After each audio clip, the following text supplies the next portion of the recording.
Cards Against Humanity is a famous game for being offensive, so if you're easily offended, then don't watch this video. I'm Ben, and I'm one of the creators of Cards Against Humanity. I'm Josh. David. I'm Daniel. I'm Elliot. My name is Eli. My name is Max. My name is David. Cards Against Humanity is a fill-in-the-blank card game deemed the party game for horrible people. It is also one of the fastest-growing startups to ever come out of Chicago. The 8 founders met in grade school and wanted a fun game to bring back to their college campuses. The group used one small crowdfunding campaign on Kickstarter of $4,000 instead of seeking out venture capital or angel investors. They ended up raising around $16,000 to fund the first production of 200,000 units. The founders have coined their business as an extraordinarily profitable hobby. Yet this hobby grossed $12 million in its first year and sold 500,000 copies in the first 2 years, all the while becoming Amazon's best-selling game.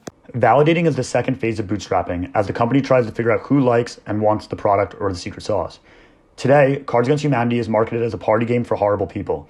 The creators intended for the game to be extremely addictive and for it to be as despicable and awkward as you and your friends. It is not a surprise that the game has since garnered a cult-like following amongst its target demographic and is currently the #1 selling game on Amazon. That said, the owners are not just in it for the profits. The game was started by Max Temkin as a way for his friends to enjoy a New Year's Eve party, and as word of mouth began to spread, the team knew they had something huge on their hands. Even after earning roughly $12 million in revenue, the company continues to put the product on their website to be downloaded for free. The main goal for the product is for it to be funny and have people enjoy it. Therefore, they choose to avoid big box retailers because they don't want to dilute the value of the game. Rather, they still aim to be underground and cool, claiming they would rather sell it out of paper bags in college campuses than traditional retailers like Urban Outfitters or American Apparel. While the founders of Cards Against Humanity have ventured through many eccentric advertisement schemes and sales processes, the company has also faced many arising challenges, as the basis of the game revolves around common culture, which changes day by day. The founders have expressed that as culture shifts, many card jokes are no longer received well or relevant, and many punchlines lose humor incredibly fast.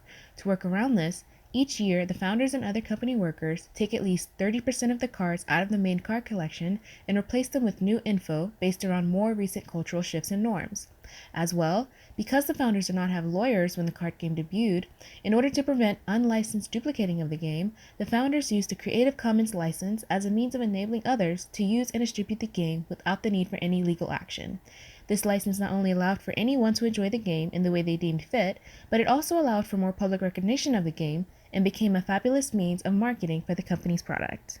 Scaling is the fourth phase of bootstrapping, where a company is able to grow and create more revenue or sales. Cards Against Humanity has done a great job of creating new content and providing consumers with many different options for gameplay that are tailored to different demographics. The company manages to stay relevant and keep demand up for their product by releasing interesting and often controversial expansion packs every so often. These expansion packs are extra cards that can be added to the original game so that players have more topics to choose from. By always updating the content in their game, Cards Against Humanity is able to make sure that they are always relevant and not just a trend.